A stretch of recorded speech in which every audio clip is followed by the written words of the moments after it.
Hello বন্ধুরা, তোমরা সবাই কেমন আছো? আশা করি খুব ভালো আছো। এই দুদিন ধরে ঠান্ডা ঠান্ডা ওয়েদার, খুবই মজার ওয়েদার। বৃষ্টি হচ্ছে, গরম ভাব কমে গেছে। তোমরা সবাই ভালো আছো, গরমটাকে কাটিয়ে একটু ঠান্ডা অনুভব পাচ্ছ।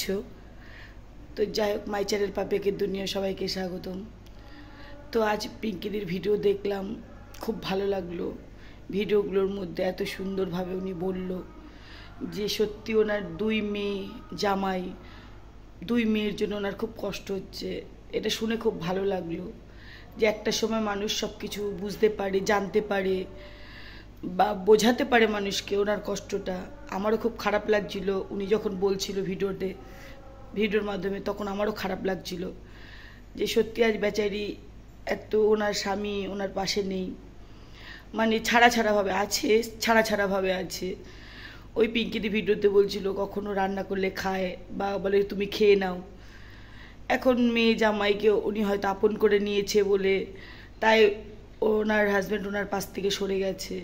একটা সময় উনি ভুল করেছিল বলে আজকে অনুতপ্ত হচ্ছে। তো এতে আমি মনে করব যেন ওনার স্বামীরও এই বউয়ের সাথে একসাথে হয়ে সবাইকে আপন করে নেওয়াটাই উচিত। যেহেতু নিজের জামাই, নিজের মেয়ে, এরা তো পর কেউ না। সবাইকে ভালোবাসা বেঁধে, মায়ের বাঁধনে বেঁধে রাখাই উচিত। এবার জানি না ওনার কি মত, ওনার হয়তো ফ্যামিলিরা, অন্যান্য ফ্যামিলিরা কেউ চায় না, সেই হিসেবে উনি পায় না, করতে পারে না।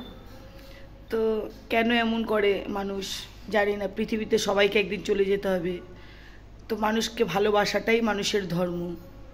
তো পিঙ্কিরা আরও কথাই বলেছে, আমাকেও বলেছে যে তো আমি ভালো থাকি, যাতে আমার বৌমা খুব ভালো, ওনার খুব ভালো লেগেছে, আমারও ভালো লাগছিল শুনে।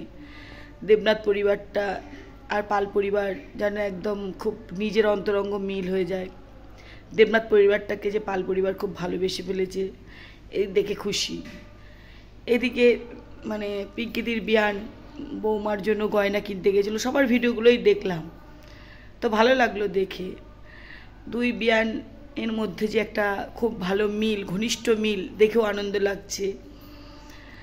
তো ঈশ্বরের কাছে প্রার্থনা করো তোমরা সবাই যেন এই দুই বিয়ানের মিল যেন খুব ভালো থাকে, সারা জীবন থাকে, যেন না আর মানে ভাঙন ধরে। এখন তো কবিতার মুখেও দেখি খুব পিঙ্কিদির কথা, খুব সুনাম, সবসময় বলে, গেলেই পিঙ্কিদির সুনাম বলে। তারপরে পাগলা উৎসবে ওরা দুজনা আসবে, মানে এখানে একটা মানে বিরাট মানে মেলার আয়োজন হয় সামনের শনিবারে, সেখানে ওনার বিয়ান আসবে। বিয়ানকে প্রত্যেক দিন বলছে, এগুলো শুনতেও খুব ভালো লাগছে। আমি আমার বিয়ানকে বলেছি।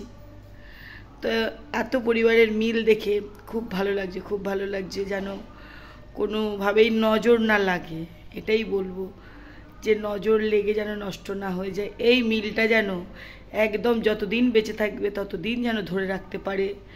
তো যেন আদার্স কোনো লোক কিছু না বলতে আর পারে যে দেখো দুদিনের ভালোবাসা আবার দুদিন পরে শেষ হয়ে গেল, এই কথাগুলো যেন কেউ না বলতে পারে।